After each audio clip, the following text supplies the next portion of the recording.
कहानी 1989 में शुरू होती है। एक छोटी लड़की जिसका नाम मोमी है, स्कूल के स्टेज पर अपनी आंखों में खुशी और एक्साइटमेंट के साथ नाच रही होती है। उसे नाचना दुनिया की हर चीज से ज्यादा पसंद है और ऑडियंस में बैठे सभी लोग उसके लिए तालियां बजाते हैं, जिससे पूरा हॉल खुशियों से गूंज उठता है। लेकिन जैसे जैसे वह बड़ी होती है, चीजें बदलने लगती हैं। उसका रूप बदलने लगता है और आसपास के लोग उसे अलग नजरों से देखने लगते हैं।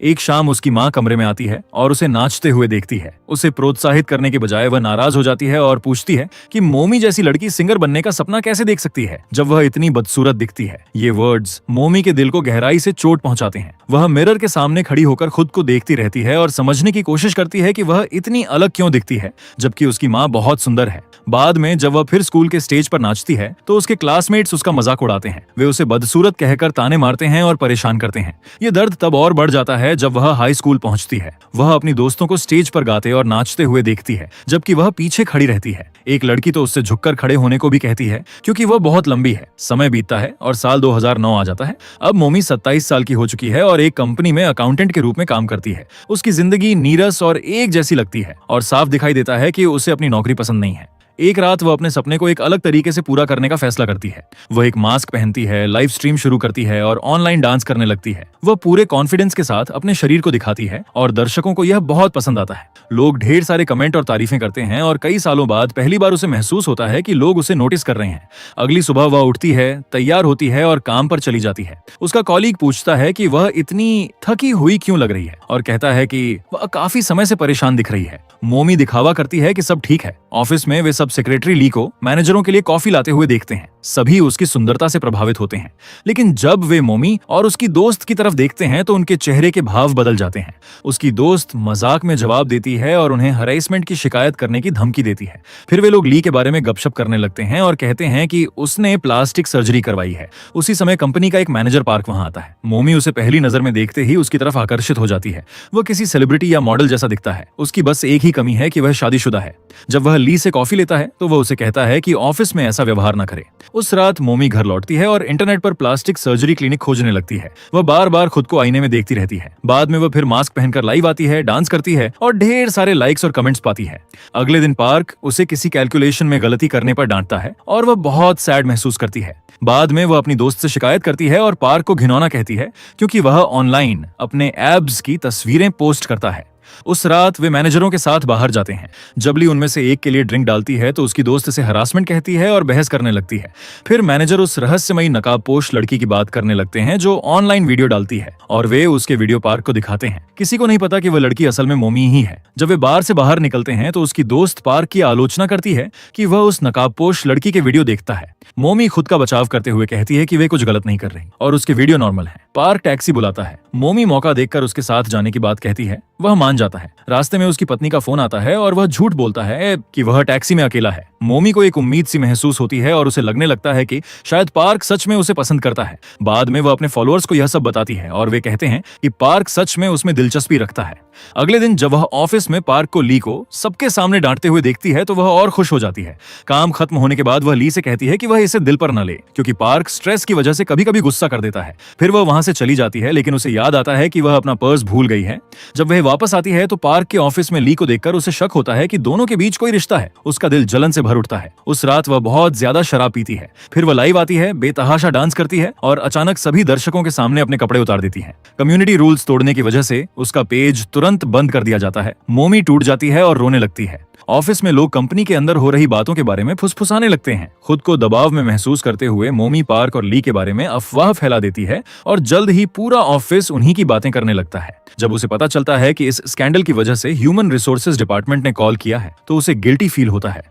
कंपनी से बाहर निकलते समय वह पार्क को नशे में देखती है जो गाड़ियों के सामने खुद को फेंकने की कोशिश कर रहा होता है। वह उसे बचाने के लिए दौड़ती है, उसे शांत करने की कोशिश करती है, टैक्सी बुलाती है और उसे उस सड़क की ओर ले जाती है जहां वह रहता है। लेकिन मोमी को पार्क का सही पता नहीं पता होता, इसलिए वह मजबूर होकर उसे एक होटल ले जाती है। पार्क इतना नशे में होता है कि होश में नहीं रह पाता और तुरंत सो जाता है। उसे अपने आसपास की कोई खबर नहीं होती। मोमी उसके पास बैठकर चुपचाप उसे देखती रहती है। उसका दिल तेजी से धड़क रहा होता है क्योंकि वह उसे अपने पास सांस लेते हुए देख रही होती है।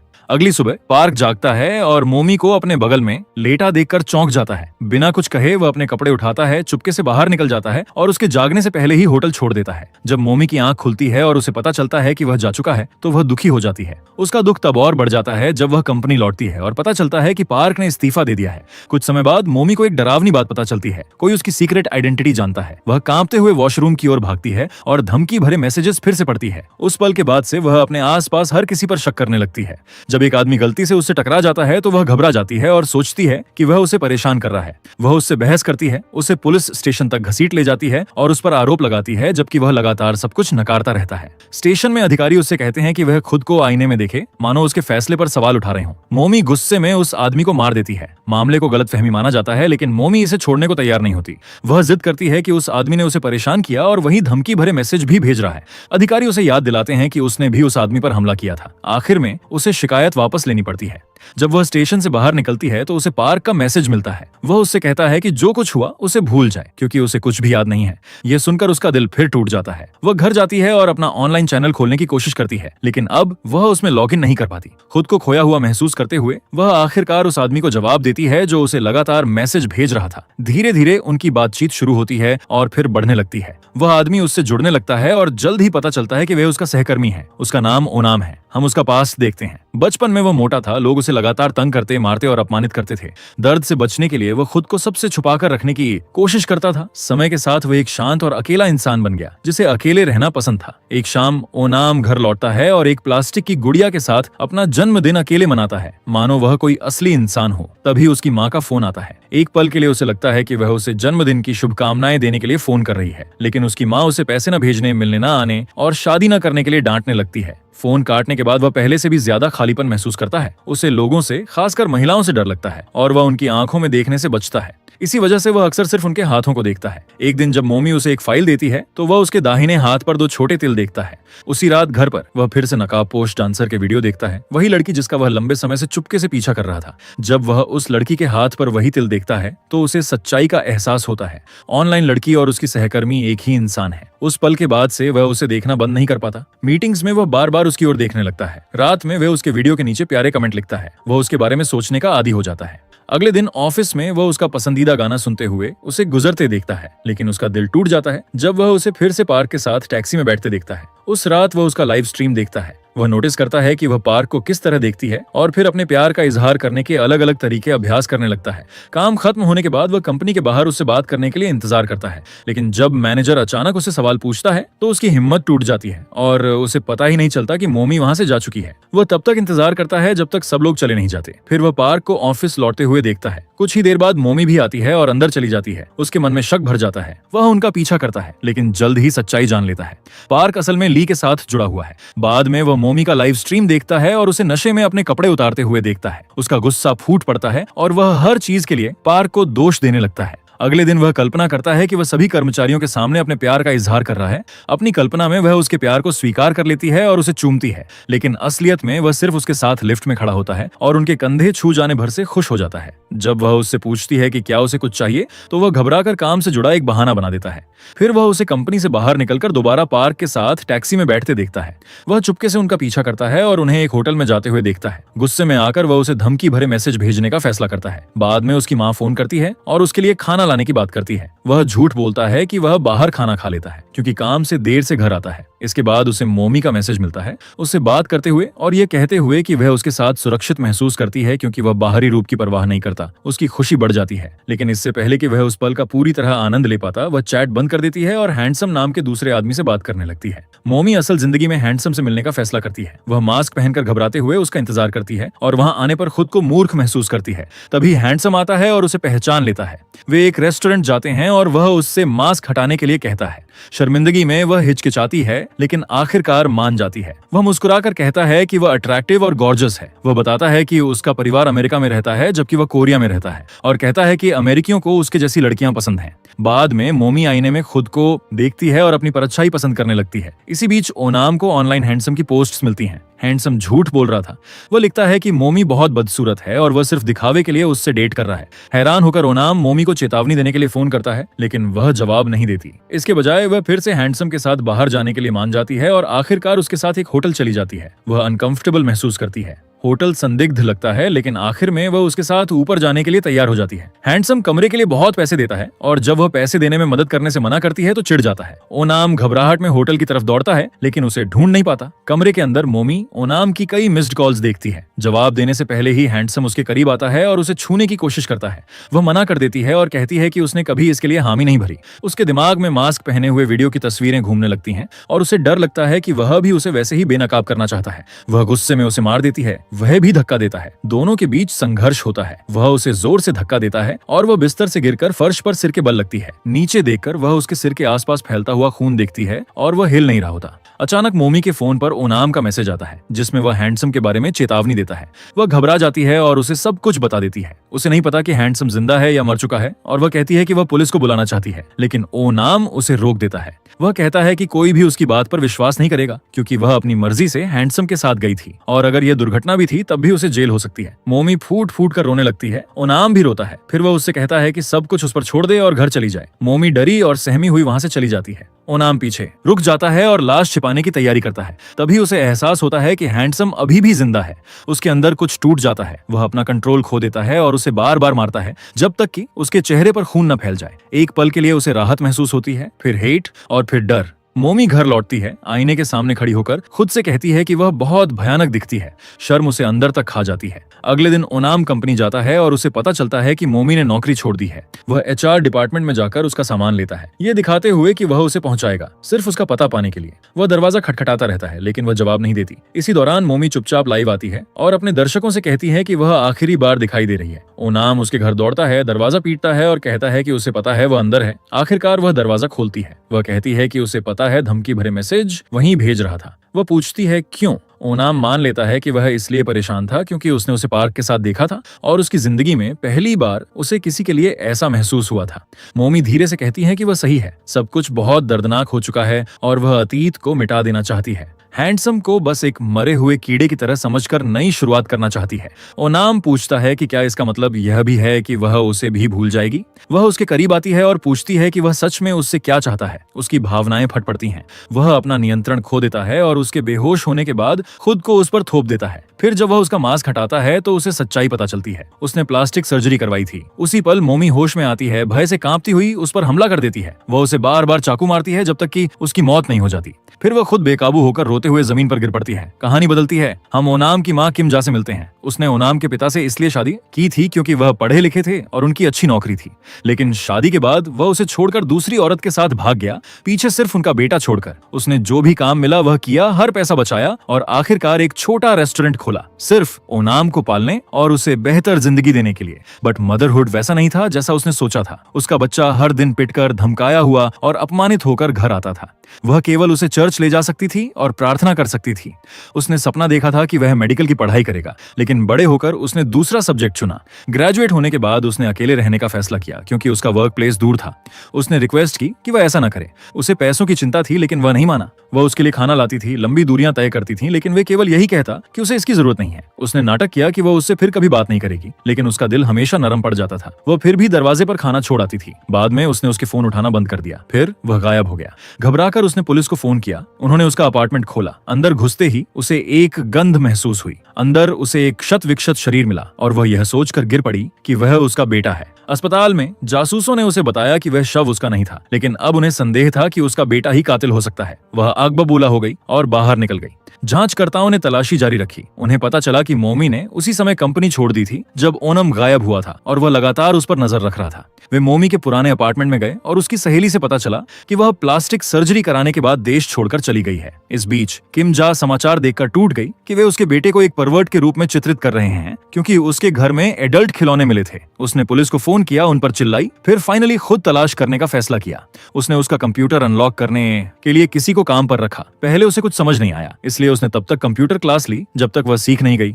जब उसने फाइनली इसे एक्सेस किया तो उसे मास्क्ड गर्ल के अनगिनत वीडियो मिले और उसे एहसास हुआ कि वह मोमी थी जो उसके साथ काम करती थी। उसने ऑनलाइन स्लैंग सीखा, टिप्पणियों का अध्ययन किया, अपनी दुकान बंद कर दी और बैंक से अपनी सारी जमा पूंजी निकाल ली, वह पैसा जो उसने सालों से बचाया था। फिर उसने ऑनलाइन एक अन्य व्यक्ति से संपर्क करना शुरू किया जो उस नकाबपोश लड़की की तलाश कर रहा था। उसने कहा कि उसे किसी का वीडियो मिला है जो बिल्कुल उसके जैसा दिखता है और केवल इसलिए अलग है क्योंकि सर्जरी के बाद उसके शरीर का आकार बदल गया था। उस रात किम जा ने सपना देखा कि उसका बेटा उसे बुला रहा है और कह रहा है कि उसे ठंड लग रही है। उसने उसे कसकर गले लगाया और पूछा कि क्या हुआ। तभी अचानक वह उसकी बाहों से फिसल कर गिर गया। वह दहशत में जाग गई। पुलिस स्टेशन से एक फोन आया। उन्हें मुर्दा घर में एक शव मिला था। वह गिर पड़ी। वह उसका बेटा ही था। वह सड़क पर क्षत विक्षत अवस्था में मिला था। उसकी चीखें कमरे में गूंज उठी। अंतिम संस्कार के बाद वह मोमी के परिवार के घर गई। मोमी की मां ने बाहर आने से मना कर दिया। नौकरानी ने बताया कि उन्होंने बहुत समय से मोमी के बारे में कुछ नहीं सुना है और उनसे संबंध तोड़ लिए हैं।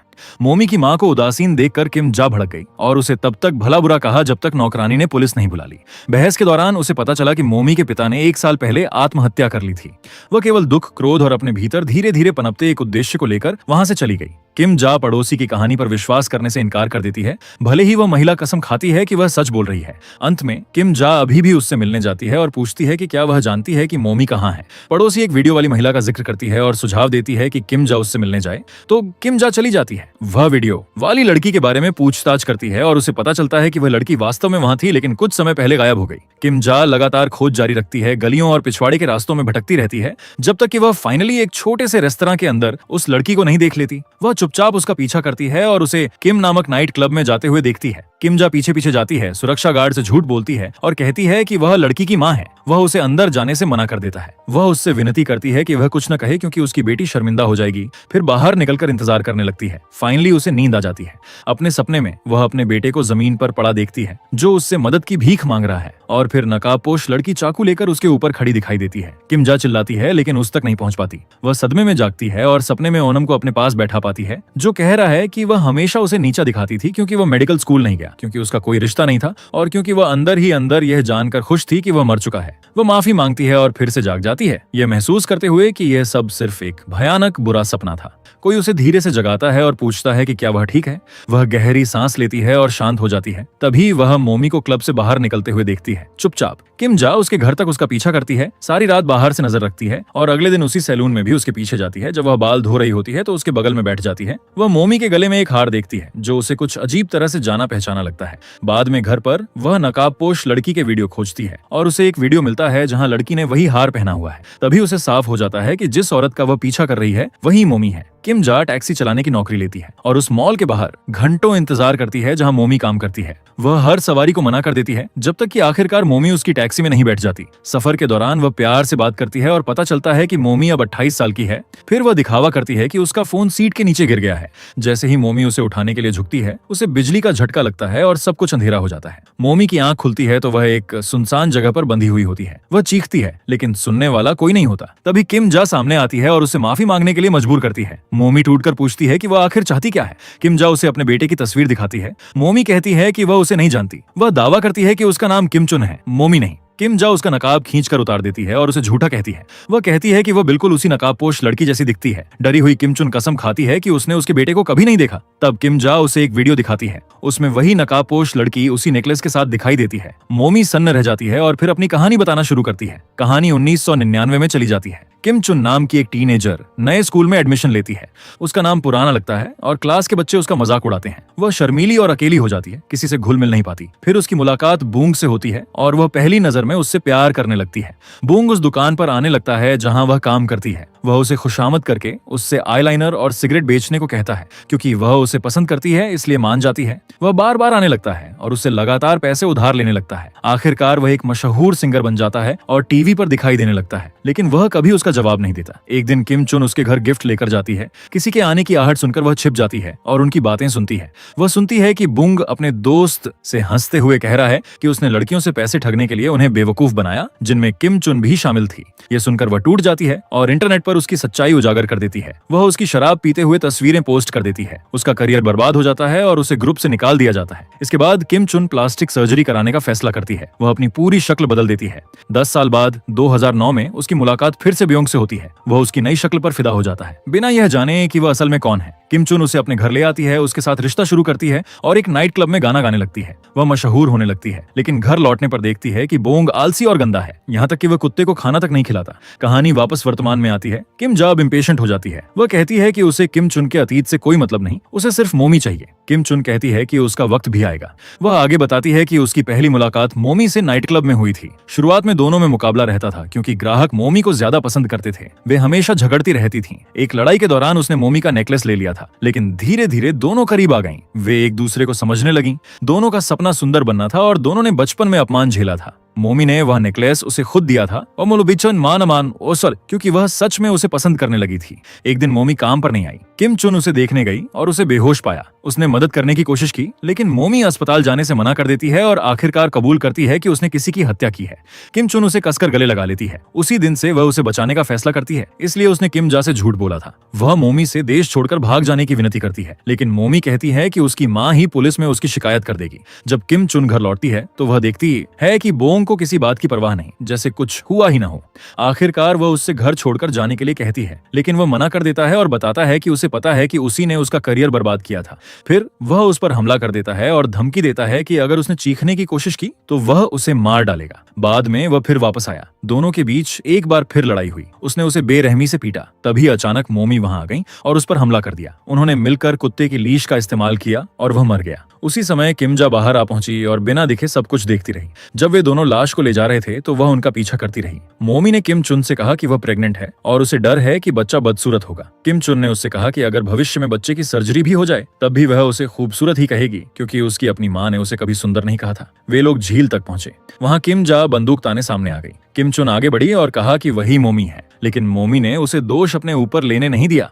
किम जा ने फैसला किया कि वह दोनों को मार देगी, मगर पुरानी बंदूक ने काम नहीं किया। दोनों औरतें उस पर टूट पड़ी। संघर्ष के दौरान अचानक गोली चल गई और गोली किम चुन को लग गई। मोमी चीख उठी और उसे बचाने की कोशिश करने लगी। किम जा ने फिर हमला किया, लेकिन मोमी ने जवाबी हमला करते हुए बंदूक से उसका गला घोंट दिया। किम चुन थोड़ी देर के लिए होश में आई और पत्थर से किम जा के सिर पर वार किया, फिर दोबारा गिर पड़ी। मोमी रोती रही और उससे मरने की भीख न मांगने को कहती रही, लेकिन किम चुन ने उनकी बाहों में दम तोड़ दिया। मोमी ने दोनों लाशों को कार में रखा और उन्हें झील में डुबो दिया। फिर कहानी 2011 में पहुंचती है। मोमी गिरफ्तार हो जाती है। वह मशहूर हो चुकी होती है और बहुत लोग उसे पसंद करते हैं, लेकिन वह खुद सरेंडर कर देती है। उसकी कहानी हर जगह फैल जाती है। अदालत उसे उम्र कैद की सजा सुनाती है। फिर कहानी 2010 में लौटती है। मोमी अपनी माँ के घर के बाहर खड़ी होती है और अपना बच्चा वहीं छोड़ देती है। छोटी लड़की का नाम मिमो है। वह कहती है कि वह देश छोड़कर जा रही है और अपनी माँ से बच्चे को पालने की विनती करती है। उसकी माँ पहले हिचकिचाती है, लेकिन आखिरकार मान जाती है। समय आगे बढ़ता है और साल 2017 आ जाता है। मिमो अब बड़ी हो चुकी है। वह अपने कमरे में आईने के सामने मेकअप कर रही होती है। उसकी दादी कहती है कि वह बिल्कुल अपनी माँ जैसी दिखती है। मिमो को अपनी दादी का खाना पसंद नहीं आता। उसे स्कूल के पास ठेले वाले के स्नैक्स ज्यादा पसंद हैं। फिर एक दिन सब कुछ बदल जाता है। उसे सच पता चल जाता है। उसकी माँ वही नकाबपोश लड़की है। घर लौटने के बाद मिमो अपनी माँ को ढूंढना शुरू कर देती है। वह पुराने नकाब वाले वीडियो बार बार देखती है और आखिरकार सच्चाई जान जाती है कि उसकी माँ जेल में है। अपनी माँ के करीब महसूस करने के लिए मिमो उसकी नकल करना शुरू कर देती है। वह मास्क पहनती है, वीडियो रिकॉर्ड करती है और बिल्कुल उसकी तरह नाचती है। एक रात उसकी दादी उसे मास्क पहने देख लेती है। वे डर और सदमे में आकर मिमो को घर से निकाल देती हैं। मिमो बारिश में बाहर चुपचाप बैठी रहती है और बीमार पड़ जाती है। आखिरकार उसकी दादी दरवाजा खोलती हैं और उसे वापस अंदर आने देती हैं। मिमो धीरे से अपनी माँ के बारे में पूछती है, लेकिन उसकी दादी कुछ भी बताने से मना कर देती है। कुछ समय बाद मिमो को पता चलता है कि स्कूल में उसकी सबसे अच्छी दोस्त ने ही यह खबर फैलाई थी। पूरा स्कूल उसके खिलाफ हो जाता है। छात्र उसे परेशान करने लगते हैं, उससे दूर भागते हैं और उसकी माँ का नाम गाली की तरह लेने लगते हैं। मिमो के अंदर कुछ बदल जाता है। वह सचमुच लड़ना शुरू कर देती है। वह आक्रामक, हिंसक और खतरनाक बन जाती है। उसे कई स्कूलों से निकाल दिया जाता है। फिर समय आगे बढ़ता है और साल 2023 आ जाता है। मिमो एक और नए स्कूल जाने की तैयारी कर रही होती है। उसकी दादी उससे अच्छी तरह व्यवहार करने की विनती करती है ताकि उसे फिर से स्कूल से न निकाला जाए। वे उसे पूछती हैं कि क्या वह सच में अपनी माँ जैसी बनना चाहती है। मिमो चुप रहती है और फिर कहती है कि उसकी माँ का नाम दोबारा न लिया जाए। स्कूल में टीचर उसका परिचय कराती है और उसे एक लड़के के पास बैठने को कहती है। मिमो मना कर देती है। वह किसी लड़की के पास बैठना चाहती है। खाली सीट केवल येचुन के पास होती है। येचुन नाराज हो जाती है क्योंकि वह चाहती थी कि उसके बगल में कोई लड़का बैठे, लेकिन मिमो वहीं बैठ जाती है। दोपहर के खाने के समय येचुन पॉपुलर लड़कियों के साथ बैठती है। वे तुरंत उसे वहां से जाने को कहती हैं क्योंकि सीट किसी और के लिए बचाकर रखी गई होती है। शर्मिंदा होकर वह मिमो के पास बैठती है और कहती है कि वह उसकी दोस्त बनेगी क्योंकि वैसे भी सब लोग मिमो को परेशान करेंगे। मिमो कहती है कि उसे दोस्तों की जरूरत नहीं है। स्कूल के बाद येचिन उसका पीछा करती है और उसे सेलिब्रिटीज से भरी एक स्क्रैप बुक दिखाने की कोशिश करती है, लेकिन मिमो उसे दूर रहने को कहती है। अगले दिन दोनों को क्लासरूम साफ करने का काम दिया जाता है, मगर ये चुन चुपके से दूसरी लड़कियों को स्क्रैप बुक दिखाने चली जाती है। वे उसका मजाक उड़ाती हैं, किताब छीन लेती हैं और उसके पन्ने फाड़ देती हैं। तभी मिमो कचरा फेंकने अंदर आती है। एक लड़की उसे धक्का देती है। मिमो खिड़की तोड़ देती है और धमकी देती है कि जो भी उसके पास आएगा उसे मार डालेगी। लड़कियां डर कर भाग जाती हैं। ये चिन मिमो के घाव को साफ करने की कोशिश करती है और उसकी कलाई पर हल्के निशान देखती है। वह उनके बारे में पूछती है, लेकिन मिमो मुंह फेर लेती है। उस रात ये चिन घर जाकर खुद को चोट पहुंचाने की कोशिश करती है, लेकिन रुक जाती है।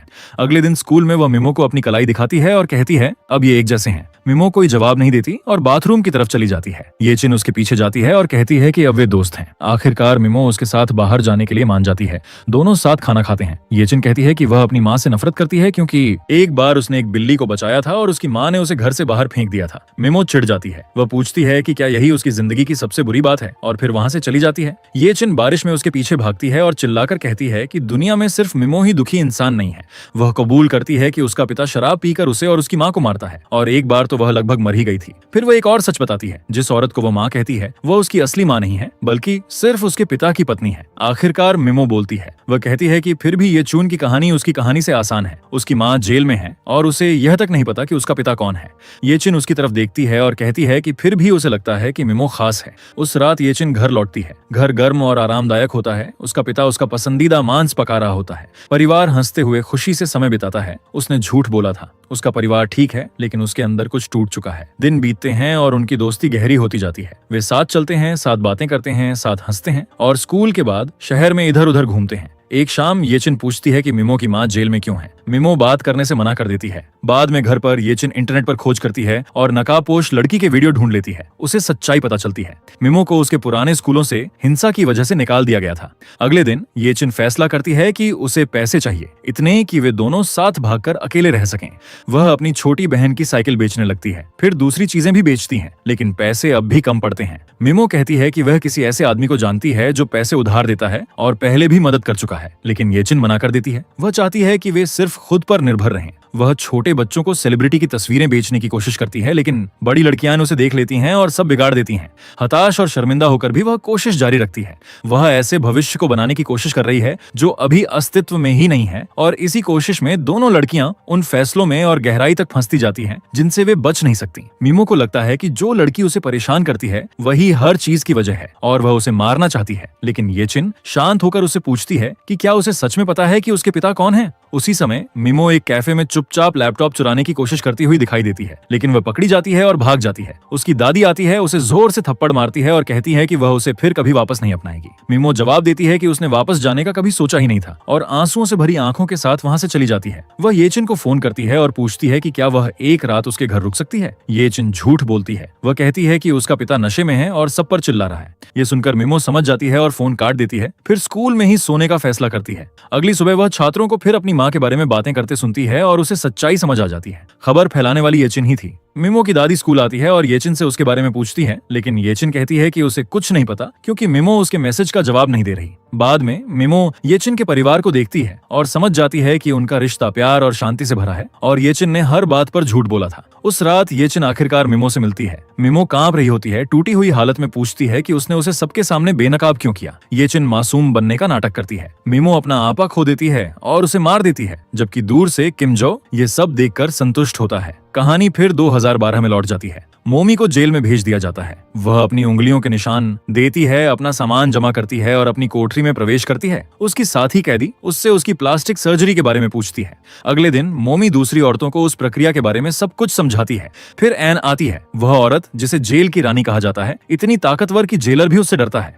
मोमी को पता चलता है कि एन ने ही उसके पति और उसकी प्रेमिका पर हमला करवाया था, इसी वजह से वह जेल में है। एन मोमी को बुलाती है, उसे थप्पड़ मारती है और कहती है कि वह बिल्कुल उस औरत जैसी दिखती है जिसके साथ उसके पति ने धोखा किया था। वह चेतावनी देती है कि दोबारा अपना चेहरा उसके सामने न दिखाए। दोपहर के खाने के समय मोमी देखती है कि रसोइया एक कैदी को खाना देने से मना कर रहा है। उसकी साथी कैदी बताती है कि उस औरत पर एडल्टरी का आरोप है और एन ने आदेश दिया है कि उसे 3 दिन तक खाना न दिया जाए। मोमी अपना खाना उसके साथ बांटती है और एन तुरंत उसे सजा देने का फैसला करती है। वह दूसरी कैदियों को यार पर हमला करने का आदेश देती है, लेकिन मोमी एक एक करके सबको हरा देती है। बाद में एन कहती है कि किसी को भी उसके समूह का विरोध करने की इजाजत नहीं है। लेकिन सज्जा सिर्फ मोमी को मिलती है। उसे एकांत कारावास में भेज दिया जाता है। जब वह बाहर आती है, उसकी साथी कैदी कहती है कि अगर वह जल्दी जेल से निकलना चाहती है तो उसे शांत रहना होगा और सिर झुकाकर रहना होगा, लेकिन मोमी मानने से इनकार कर देती है। वह फिर उसी औरत पर हमला करती है और दोबारा एकांत कारावास में चली जाती है। जब वह वापस आती है तो फिर लड़ाई करती है, जब तक कि आखिरकार एन उसे रोककर यह नहीं कहती कि अब आगे लड़ने की कोई वजह नहीं है। तब मोमी को एहसास होता है वह जीत चुकी है। समय बीतता है, साल गुजरते हैं और कहानी में 2023 तक पहुंचती है। अब मोमी बूढ़ी हो चुकी है। जेल की जिंदगी ने उसे बदल दिया है। एक नई जेलर आती है जो बहुत धार्मिक है। वह कैदियों से कहती है कि भगवान के सामने सब बराबर हैं और वह उनके अपराधों के आधार पर उन्हें नहीं परखती। शुरुआत में कैदियों को उसकी बातों से सुकून और उम्मीद मिलती है। फिर जेलर मोमी का नाम पुकारती है और एक बार फिर सब कुछ बदलना शुरू हो जाता है। जेलर मोमी के हाथ पकड़कर कहती है कि उसे फर्क नहीं पड़ता कि उसने जेल के बाहर क्या किया था, क्योंकि उसकी नजर में यहाँ सब बराबर हैं। मोमी उलझन में अपनी कोठरी में लौटती है, लेकिन उसके भीतर एक अजीब सी शांति भी होती है। तभी जेल आने के बाद पहली बार कुछ अनएक्सपेक्टेड होता है। मोमी को एक चिट्ठी मिलती है। उसे लगता है कि शायद किसी प्रशंसक ने भेजी होगी, लेकिन जब वह खोलती है तो उसमें एक लेख मिलता है। उसमें उसकी बेटी के बारे में लिखा होता है और कहा जाता है कि वह बिल्कुल अपनी माँ जैसी दिखती है। लिफाफे के अंदर किम जा का एक छोटा मैसेज भी होता है, अब तुम समझोगी कि अपने बच्चे को टूटते हुए देखना कैसा लगता है। मोमी जम जाती है। वह कागज को कसकर पकड़ लेती है और बार बार अपनी बेटी का नाम फुसफुसाती है। वह अपनी साथी कैदी से कहती है कि चाहे कुछ भी हो जाए, उसे जेल से बाहर निकलना ही होगा। वह योजना बनाना शुरू करती है। सिलाई वाले कमरे में वह चुपके से धागों को मोड़कर रस्सी बनाती है, उसे अपने कपड़ों में छिपा लेती है और बाथरूम जाने का बहाना करके बाहर निकलती है। फिर रस्सी को बगीचे में फेंक देती है। बाद में पौधे लगाने के काम के दौरान वह मदद करने का नाटक करती है, जबकि चुपके से रस्सी वापस निकाल रही होती है। उसी समय उनकी योजना के हिस्से के रूप में एक कीड़ा उसकी साथी कैदी को काट लेता है। हर कोई मदद के लिए दौड़ पड़ता है और इस अफरा तफरी में मोमी उस औजार को छिपा देती है जिसे वह इस्तेमाल करने वाली थी और गार्ड से कहती है कि पौधे खत्म हो गए हैं। फिर वह चुपके से निकल जाती है और रस्सी को दीवार के ऊपर फेंकने की कोशिश करती है। वह असफल हो जाती है। वह फिर कोशिश करती है। अलार्म बज उठता है, लेकिन वह चढ़ती रहती है। अचानक रस्सी टूट जाती है। वह जोर से नीचे गिरती है। जब वार्डन को पता चलता है कि क्या हुआ तो वह गुस्से से भर जाती है और उसे एकांत कारावास में डालने का आदेश देती है। 1 महीने से भी ज्यादा समय तक ये गैर कानूनी था। अधिकतम अनुमति सिर्फ 2 हफ्तों की थी। अंधेरी कोठरी के अंदर मोमी को वार्डन से एक चीज मिलती है, एक बाइबल। 30 दिन बीत जाते हैं। जब मोमी आखिरकार बाहर आती है तो वार्डन हैरान रह जाती है। मोमी प्रार्थना कर रही थी। वह बदल चुकी है, या कम से कम ऐसा लगता है। जल्द ही वह कैदियों को उपदेश देने लगती है। कहती है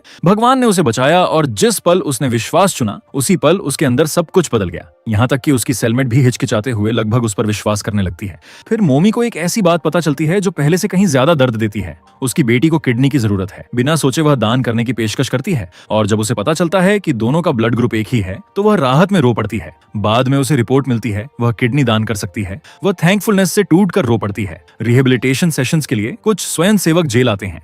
मोमी एक महिला से कहती है कि उसकी पूरी जिंदगी झूठ पर बनी थी, लेकिन अब उसे विश्वास के जरिए शांति मिल गई है। सत्र के बाद वह महिला उसे रोकती है। कुछ देर तक उसे देखती रहती है और कहती है मैं ओनाम की माँ हूँ। हम 2010 में लौटते हैं। किम जा पानी के अंदर डूबी हुई कार में फंसी हुई जागती है। वह बंदूक चलाती है, कांच तोड़ देती है और रात के अंधेरे में तैरकर बाहर निकल जाती है। उसे विश्वास है कि भगवान ने उसे इसलिए बचाया ताकि वह मोमी को सजा दे सके। वह गायब हो जाती है। प्लास्टिक सर्जरी से अपना चेहरा बदल लेती है, नई पहचान बना लेती है, दूसरी जगह चली जाती है और सालों तक खोजती रहती है। फिर 2011 में वह खबरों में मोमी को सब कुछ कबूल करते हुए देखती है। वह चर्च जाती है और रो पड़ती है। उसे यकीन हो जाता है कि यही भगवान की योजना है। वह सब भूलने की कोशिश करती है जब तक कि वह मीमो को नहीं देख लेती।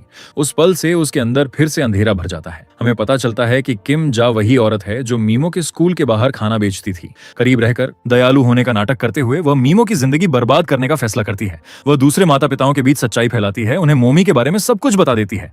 एक दिन मीमो रोते हुए उसके पास आती है। उसके दोस्त उससे बात नहीं करते, सब उसका मजाक उड़ाते हैं। किम जा उसे प्यार से गले लगाती है और जहरीली बात कहती है जवाब दो, कभी पीछे मत हटो, किसी को खुद को छूने मत दो, पहले उन्हें मारो। मीमो उसकी बात मान लेती है। वह अपनी सबसे करीबी दोस्त पर हमला कर देती है। इसके बाद किम जा एक पत्रकार को फोन करती है और उसे मीमो के अतीत के बारे में सब कुछ बता देती है। तूफान और भी तेज हो जाता है, धीरे धीरे सबको आने वाली घटनाओं की ओर खींचते हुए। किम जा पत्रकार से एक लेख लिखने को कहती है जिसमें सवाल उठाया जाए कि क्या हिंसा विरासत में मिल सकती है। इसके बाद मीमो को पता चलता है कि उसे दूसरी जगह जाना होगा। किम जा उसे भरोसा दिलाती है कि वह हमेशा मिलने आएगी, कभी गायब नहीं होगी, और वह सचमुच ऐसा ही करती है। वह 2023 तक लगातार मीमो के संपर्क में रहती है। स्कूल में येचिन उस बदमाश लड़की से पूछती है कि क्या वह जानती है कि मीमो का पिता कौन है। लड़की जवाब देने से मना कर देती है और भाग जाती है। दूर से हमें दिखता है कि नकाब वाली लड़की के बारे में सारी जानकारी वही किमजा उस बदमाश लड़की को देती रही थी। बाद में किमजा मीमो को येचिन को मारते हुए देखती है और फिर मीमो को रोते हुए अपने घर आते हुए देखती है। किमजा उसे गले लगाती है और अंदर बुला लेती है। हम वर्तमान में लौटते हैं। किमजा मोमी के कान के पास झुकती है और फुसफुसाती है, तुम्हें वही महसूस करना होगा जो मैंने अपने बेटे को खोने पर महसूस किया था। मोमी उसे रोकने की कोशिश करती है। तभी किमजा अचानक गिरने का नाटक करती है और दावा करती है कि मोमी ने उस पर हमला किया। पुलिस मोमी को पकड़ लेती है जबकि वह चिल्लाते हुए उनसे किमजा को रोकने की विनती करती है। कहती है कि वह उसकी बेटी को मार डालेगी, लेकिन कोई उसकी बात पर विश्वास नहीं करता। वे उसे घसीटकर फिर से एकांत कारावास में ले जाते हैं। अगर आप अब तक यहाँ हैं तो मैं सच में आपकी सराहना करता हूँ। कृपया वीडियो को लाइक करना और सब्सक्राइब करना मत भूलिए। इन वीडियो को बनाने में बहुत समय लगता है और आपका समर्थन मेरे लिए बहुत मायने रखता है। अब वापस कहानी पर चलते हैं। मोमी दरवाजे के उस पार से विनती करती है कि मीमो को बचा लिया जाए, लेकिन कोई नहीं सुनता। उधर किमजा मीमो को घर ले जाती है और उसे खाना खिलाती है, ऐसे व्यवहार करती है जैसे कुछ हुआ ही ना हो। बाद में जेल के अंदर मोमी एकांत कारावास से बाहर आने के बाद एन को सब कुछ बताती है। एन मदद करने का वादा करती है और किमजा की असली पहचान खोजने लगती है। उन्हें ओनाम की एक तस्वीर मिलती है और वे समझ जाते हैं कि उसकी माँ कौन है। साथ ही उन्हें यह भी पता चलता है कि वह अब उसके साथ नहीं रहता था। मोमी की माँ अपनी पोती की खबर पाने के लिए बेचैनी में पुलिस स्टेशन जाती है, लेकिन अभी तक कोई जानकारी नहीं मिलती। अधिकारी उसे इंतजार करने के लिए कहता है। एन मोमी को उसकी माँ का फोन नंबर देती है। मोमी आखिरकार अपनी बेटी को फोन करती है, लेकिन वह जवाब नहीं देती। उसे पता चलता है कि मिमो घर छोड़ चुकी है और वापस नहीं आना चाहती। वह अपनी दादी से विनती करती है कि पुलिस को फोन न करें। फिर वह फोन काट देती है। मोमी फिर से कॉल करती है। इस बार उसकी माँ फोन उठाती है और यह जानकर हैरान रह जाती है कि सच में उसकी बेटी है। वह ज्यादा बात करने से मना कर देती है और भावुक होकर फोन काट देती है। संगीत मोमी दोबारा कोशिश करती है, लेकिन मिलने का समय खत्म हो जाता है। वह फोन छोड़ने से इनकार कर देती है और गिड़गिड़ाने लगती है। गार्ड उसे हटाने की कोशिश करते हैं, लेकिन एन बीच में आकर उन्हें रोक देती है और उसे दोबारा एकांत कैद में भेजने नहीं देती। मोमी एन से कहती है कि वह स्कूल के जरिए मिमो से बात करवाने में मदद करे। एन मान जाती है। मोमी स्कूल में फोन करती है, कोई जवाब नहीं देता। कुछ सेकंड घंटों जैसे लगते हैं। आखिरकार कॉल खत्म होने से ठीक पहले कोई फोन उठाता है। मोमी सोचती है कि वह मिमो है, लेकिन ऐसा नहीं होता, वह कोई और है। तब सच्चाई सामने आती है। एन के लोगों ने किसी को नकली बनकर बात करने के लिए रखा था, क्योंकि मोमी अपनी बेटी से मिलना चाहती थी। एन सिर्फ तब तक मदद करने का नाटक कर रही थी जब तक ट्रांसप्लांट पूरा नहीं हो जाता। इस बीच किमजा मिमो को मारने के लिए जरूरी सारी चीजें खरीद लेती है।